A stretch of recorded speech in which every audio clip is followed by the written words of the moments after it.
This channel does not promote any violent, harmful, or illegal activities. All content provided by this channel is meant for an educational purpose only.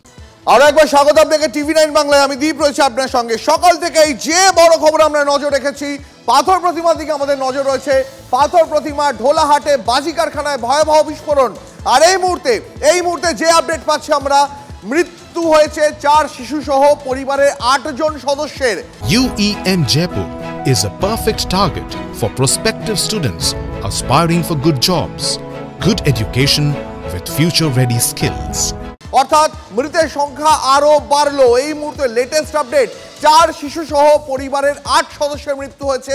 তার মানে 11 জনের বণিক পরিবার, তার মধ্যে 8 জন সদস্যের মৃত্যু হয়েছে আশঙ্কাজনক অবস্থায়। সুতপা বণিক, তিনি প্রথমে ডায়মন্ড হারবার মেডিকেল কলেজে ভর্তি ছিলেন, সেখান থেকে তাকে এসএসকেএমে নিয়ে আসা হয়, আর সেখানে মৃত্যু হয় সুতপা বণিকের।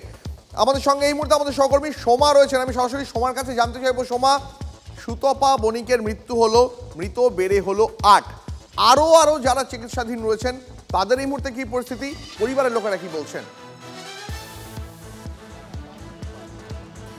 হ্যাঁ, দেখো, পাথর প্রতিমার যে বাজি কাণ্ড, সেই কাণ্ডে কিন্তু আজকে সকাল 6টার সময় মৃত্যু হয়েছে সুতপা বণিক, অর্থাৎ বণিক পরিবারের একজন সুতপা বণিক, তার মৃত্যু হয়েছে। গতকাল তাকে ডায়মন্ড হারবার হাসপাতালে ভর্তি করা হয়েছিল।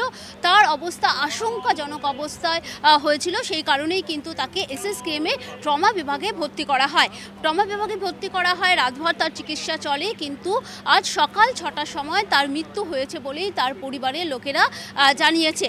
এবং আরেকটি বিষয়, তুমি যেটা বলেছিলে যে 8 যারা আহত হয়েছেন তারা কিরকম আছে, তাদের চিকিৎসা চলছে অন্যান্য জায়গাতে। তবে দেখো, এই মুহূর্তে মৃত্যুর সংখ্যা দাঁড়ালো 8, এবং সুতপা বণিক গতকালই তাকে নেওয়া হয়েছে। আমি একটু ট্রমা কেয়ারের সেই ছবিটা দেখাবো। দেখো, ট্রমা কেয়ারে এখানেই তার মৃত্যু হয়েছে, এবং এখনও পর্যন্ত আমরা যেটা জানতে পারছি যে তার পরিবারের লোকেরা এখানে এই মুহূর্তে রয়েছে, এবং আর কিছুক্ষণ পরেই কিন্তু তার দেহ বের করা হবে এবং ময়না তদন্তের জন্য পাঠানো হবে। অর্থাৎ বাজি কাণ্ডে যে বাজি কাণ্ড হলো, বিস্ফোরণ হলো, সেই বিস্ফোরণে এখনো পর্যন্ত মৃত্যুর সংখ্যা দাঁড়ালো 8। একেবারে সময় নজর রাখো, পরবর্তীতে আবার তোমার সঙ্গে কথা হবে। পাথর প্রতিমা ঢোলাহাটে বাজি কারখানায় ভয়াবহ বিস্ফোরণ, মৃত্যু এখনো পর্যন্ত 8 জন সদস্যের, অর্থাৎ বণিক পরিবারের 11 জন সদস্যের মধ্যে 8 জন সদস্যের মৃত্যু হয়েছে। আর এই কাণ্ডকে কেন্দ্র করে কিন্তু রাজনীতির যে চাপানুতো তুঙ্গে উঠেছে। বিজেপির প্রাক্তন রাজ্য বিজেপি সভাপতি দিলীপ ঘোষ, তিনি এই ঘটনায় এনআইএ তদন্তের দাবি তুললেন। এবার শুনুন তার বক্তব্য। এমন ভয়ঙ্কর বিস্ফোরণ হয়, পুরো বাড়ি উড়ে যায়, দূরের গ্রামের গ্লাস ভেঙে যায়। এই ঘটনার পরে কতজন অ্যারেস্ট হয়, কতজন সাজা পায়, আমরা কিছু জানি না, সব চাপা পড়ে যায়। আদৌ সরকার চিন্তিত কিনা এই ধরনের গতিবিধি, এটা অন্তর্ঘাত হওয়ার মতো একটা পরিস্থিতি। সাধারণ বাজি এত পাওয়ারফুল হয় না। নাই, তদন্ত হোক, কারণ এই সরকার চায় না, আমার মনে হচ্ছে এরা এটাই চাইছে এই ধরনের ঘটনা ঘটুক, ভয়ের পরিবেশ তৈরি হোক। বিশেষ করে ইলেকশন কাছাকাছি এলে এরকম পরিবেশ তৈরি করে ভোটারদের প্রভাবিত করা হয়, কেউ যেন বাড়ি থেকে না বেরোয়। শুনলেন দিলীপ ঘোষের বক্তব্য। পাথর প্রতিমার বাজি কারখানা নিয়ে ভিন্ন সুর বিধায়ক এবং স্থানীয়দের গলায়। বাজি কারখানাকে বৈধ এমনটাই দাবি করছেন স্থানীয় তৃণমূল বিধায়ক সমীর কুমার জানা। আর অন্যদিকে এই বাড়িতে বেআইনিভাবে বাজি তৈরি করা এবং মজুত করার অভিযোগ তুলছেন এলাকাবাসীর একাংশ। শাসক দলের মদতেই দীর্ঘদিন ধরে চলছিল বেআইনি বাজির কারবার, এমনটাই অভিযোগ স্থানীয়দের। তারা বলছেন 10 মিনিটের দূরত্বে থানা, 10 মিনিটের দূরত্বে বিধায়কের বাড়ি, আরও কাছে পঞ্চায়েতের দপ্তর, তারপরেও কি করে এমন ঘটনা ঘটলো, এই প্রশ্ন তুলছেন স্থানীয় বাসিন্দারা। শুনুন তাদের মুখে তারা কি বললেন টিভি9 বাংলাকে। এতে লাইসেন্স আছে, এরা এখানে আতশবাজি তৈরি করে, অন্যান্য এই আতশবাজি যে সমস্ত এগুলো আছে এখান থেকে তারা তৈরি করতেন। পাশে আর একটা দূরে একটা জায়গা আছে, সেখানেও মালপত্র তৈরি করে। কিছু মাল এদের বাড়ির ভিতরেই স্টক থাকে। আমরা যতটা এখানে এসে আমরা যারা সংগ্রহ করে জানলাম আর কি, তো হঠাৎ এটা বাস্ট হয়ে গেছে। এটা হয়ে যাওয়ার সঙ্গে সঙ্গে গোটাটা আগুন লেগে যায়। এরা 7 জনই, এরা কেউ ওখান থেকে বেরোতে পারেনি। 4টে বাচ্চা আর 3 জন বয়স্ক লোক, একজন বাবা এবং আর তার স্ত্রী বোধ হয়। এরাই 3 জনই, 4-3 7 জন হচ্ছে যে এখানে এই আহত নয়, তারা মারাই গেছে। কাল যারা বলছে আর কি যে ওখানে সিলিন্ডার ছিল, সিলিন্ডার আগুন লেগে যাওয়ার ফলে সেটাই বাস্ট হয়েছে, এবং তার ফলেই বিশেষ শব্দটা হয়েছে আর কি। এখানে আমাদের বিধায়ক বলেছেন, টিভিতে শুনেছি যে বাসন্তী পুজো বাসন্তী পুজোর ব্যাপার না, এটা প্রত্যেক পুজো অনুষ্ঠানের এটা একটা ব্যবসা। এবং বলেছেন লাইসেন্স দেওয়া, লাইসেন্স যদি দিয়ে থাকেন তাহলে যারা লাইসেন্স দিয়েছে লাইসেন্স দেওয়ার বিজ্ঞান অনুসারে তাদের নামে এফআইআর করে শাস্তির ব্যবস্থা করা উচিত আর এদের ক্ষতিপূরণ দেওয়া উচিত। যদি লাইসেন্স অবৈধ দেওয়া হয়নি তাহলে পুলিশের উপর শাস্তি দেওয়া উচিত, এই থানা ঢোলা থানা সব কটাকে জেলে ঢোকানো উচিত। এখানটা কাছে 10 মিনিট লাগবে না থানা, এখানটা থেকে ওই 10 মিনিট লাগবে না প্রশাসনের এমএলএর বিধায়কের বাড়ি, আরও ঠায় আছে পঞ্চায়েত। আর প্রশাসনের নাগের ডোকায় এত বড় একটা কীর্তি হয়ে যাচ্ছে, অথচ প্রশাসন কিছু জানতেছে না। কিন্তু এই সুরক্ষাটা যদি আগে দিত তাহলে এই দুর্ঘটনা ঘটতো না। কারোর মদতে, এটা শাসক দলের মদত না হলে এখানে গাছের পাতাও নড়তে পারে না। শাসক দলের এটা মদতে এটা হয়েছে আর হবে। এই যে ঘরটা ভেঙে গেছে আজ বাদে কাল তৈরি হয়ে যাবে, যে জীবনগুলো 7-8টা জীবন চলে গেল, এর জন্য কে দায়ী? সেখানে যদি অনুমতি থাকতো তাহলে প্রকাশই করতে পারতো, কিন্তু এটা আড়াল জায়গা, সেখানে এটা বাজি কারখানা, এখানে অনুমতি নয়। এটা শাসক দলের কিছু গুন্ডা বাহিনী এটা সহযোগিতা করে এটা টাকার বিনিময়ে এটা করতে চেয়েছিল বা করেছে তারা। এই মুহূর্তে ঘটনাস্থলে রয়েছেন আমাদের প্রতিনিধি শুভেন্দু হালদার। আমি সরাসরি শুভেন্দুর কাছে চলে যাব। শুভেন্দু, বিজেপি নেতা দিলীপ ঘোষ তিনি তো বিস্ফোরক অভিযোগ তুলে দিলেন, তিনি দাবি করলেন এই ঘটনার এনআইএ তদন্ত হোক। ইতিমধ্যে বিজেপি নেতারা, শুভেন্দু অধিকারী, সুকান্ত মজুমদাররা তারা কেন্দ্রীয় স্বরাষ্ট্রমন্ত্রীকে ট্যাগ করে এক্স হ্যান্ডেলে পোস্ট করে ফেলেছেন। দেখো, আমি এই মুহূর্তে রয়েছি একেবারে সেই দুর্ঘটনাস্থলের পাশে, একেবারে যেখানে বাজি তৈরি হতো। এবং আমি প্রথমেই ছবিটা দেখিয়ে নেবো যে ঘরগুলোতে বাজি তৈরি হতো সেই ঘরগুলোতে কিন্তু মানুষের ভিড় রয়েছে। পুলিশ প্রশাসন কিন্তু সেই ঘরগুলোকে বন্ধ করে দিয়েছে, তারপরেও যে সমস্ত বারুদ এবং সামগ্রী সেগুলো কিন্তু পড়ে রয়েছে। এই মুহূর্তে আমি পেয়ে গেছি দক্ষিণ রায়পুর গ্রাম পঞ্চায়েতের উপপ্রধানকে, তিনিও কিন্তু তৃণমূলের। ফলে এই যে অভিযোগ উঠছে, স্থানীয় বাসিন্দারা অভিযোগ করছেন যে শাসক দলের মদতে এখানে এই বাজি কারখানাটা চলতো, কি বলবেন আপনি? না, এখানে শাসক দলের মদত বলে এখানে কোনো ব্যাপার নয়, তারা সরকারিভাবে লাইসেন্স করে ব্যবসাটা করতো।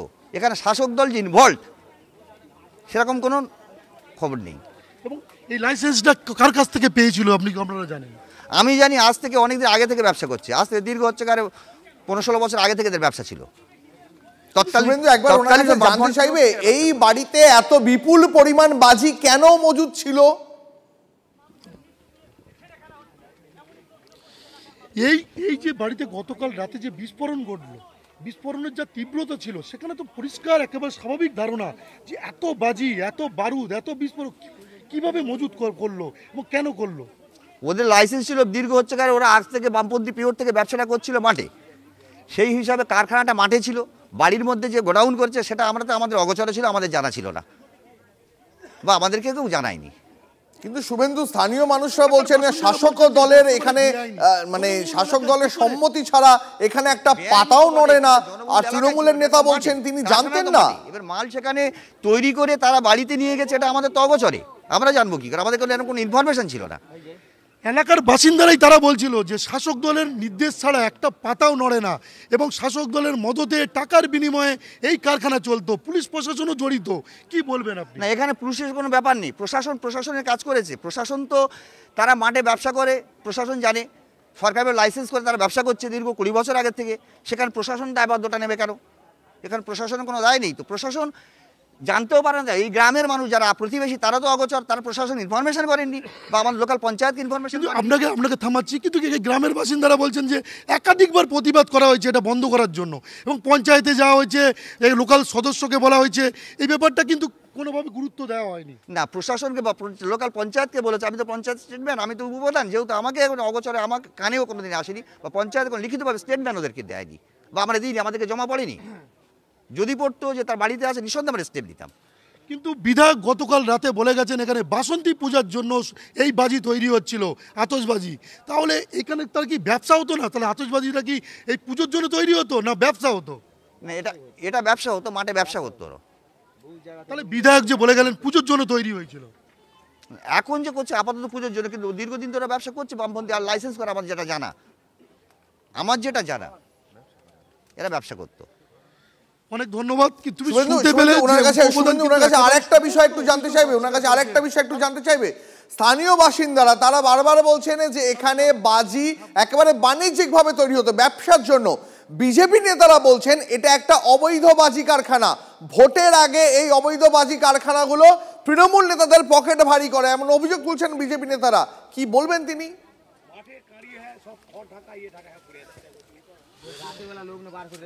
এই এলাকায় যে আপনাদের যে বাজি কারখানা চলছিল সেটা আপনারা বলছেন যে এখানে অনুমোদন ছিল, কিন্তু বিজেপির বিরোধীদের অভিযোগ, বিজেপির অভিযোগ যে ভোটের আগে এই বাজি কারখানাগুলোকে পরিকল্পনা মাফিক চালানো হচ্ছিল এবং এটা ভোটের রাজনীতিতে এই বাজি পকেট ভারী করে শাসক দলের। কি বলবেন? ও সম্পূর্ণ মিথ্যা কথা বলছে। রাজনৈতিক তারা হচ্ছে হেডলাইনে আসার জন্য অনেক কিছু বলে, মিথ্যা প্রবচন লইটে রেললাইনে আসবে। বিজেপির তোর পাততলার মাটি নেই, তারা শাসক দলকে দোষারোপ করে তারা একটা জায়গা তৈরি করতে চাচ্ছে, এছাড়া অন্য কিছু এখানে নেই। এখানে বাজি কারখানার আড়ালে কি অন্য কোনো বোমা তৈরি করা হতো? এরকম একটা না, বাজি কারখানা ছাড়া অন্য কোনো বোমা এখানে তৈরি হতো না। বিজেপি নেতা দিলীপ ঘোষ ইতিমধ্যে এনআইএ তদন্তের দাবি করেছেন, এছাড়া অন্য কিছু ব্যাপার এখানে নেই। দিলীপ ঘোষ ইতিমধ্যেই এনআইএ তদন্তের দাবি করেছেন যে এত বিস্ফোরণের যা তীব্রতা, প্রায় 10 থেকে 15 কিলোমিটার দূর পর্যন্ত শোনা গিয়েছে। তাহলে এত বিস্ফোরক এবং কি বিস্ফোরক ছিল আপনারা কি জানতেন? কোনোদিন খতিয়ে দেখেছেন? দিলীপ ঘোষ এনআইএ তদন্তের দাবি জানিয়েছে, কি বলবেন? আরে দিলীপ ঘোষ তো অনেক কিছু বলে। দিলীপ ঘোষ বলছে হচ্ছে গরুর দুধে সোনা পাওয়া যায়, তার কথা যদি সমাজকে তোলা যায় আমার মনে হয় বড় নেতা হতে পারে, কিন্তু এমন একটা কথা বলছে তিনি কলকাতাতে বসে বসে এখানে 15 কিলোমিটার আওয়াজ যাচ্ছে, আমরা এখানে 2 কিলোমিটার দূরে আমরা ভালো করে আওয়াজ পাইনি। ও তো মিথ্যা প্রবচন ওঠাবে, ও তো বিজেপিদের কাজ, ওটা সেই কাজ তারাই করছে, তাদের কাজ তারা করবে। কিন্তু আপনারা কি তদন্ত চাইছেন? ও তদন্ত অবশ্যই চাইছি, তদন্ত হোক, তদন্ত প্রয়োজন আছে, তদন্ত হোক। কিন্তু এনআইএ যদি এসে তদন্ত করে তাতে অসুবিধা রয়েছে আপনার? আমাদের দিক থেকে কোনো অসুবিধা নেই, যেই তদন্ত করুক না কেন আমরা সঠিক জায়গায় দাঁড়িয়ে আছি। তুমি শুনতেই পেলে যে তারাও কিন্তু তদন্তের দাবি তুলেছেন এবং যে কোনো তদন্তের মুখোমুখি হতে তারা প্রস্তুত। তোমাকে আরেকবার একটা ছবিটা দেখাবো যে মানুষের ভিড় যত সময় যাচ্ছে কিন্তু কৌতূহলী মানুষদের ভিড় বাড়ছে, কারণ এই শব্দবাজি এই গোডাউনে তৈরি হতো, এখান থেকে দল কটা নাগাদ আসতে পারে এখনো পর্যন্ত সেই বিষয়ে কিছু জানা গেছে? দেখো, পুলিশ সূত্রে আমরা জানতে পেরেছি পুলিশ বিভিন্নভাবে গতকাল রাত থেকে যে ঘটনাস্থল সেটাকে কিন্তু কর্ডন করে ঘিরে রেখেছে তদন্তের স্বার্থে। ফলে যেহেতু বিস্ফোরণের তীব্রতা ছিল এবং কি কি বিস্ফোরক সেখানে মজুত করা হয়েছিল তা খতিয়ে দেখার জন্য কিন্তু পুলিশ কিন্তু তদন্ত যেমন করছে, সঙ্গে ফরেন্সিক টিমকেও জানাতে পারে এমনটাই কিন্তু একটা সম্ভাবনা উড়িয়ে দেওয়া যাচ্ছে না।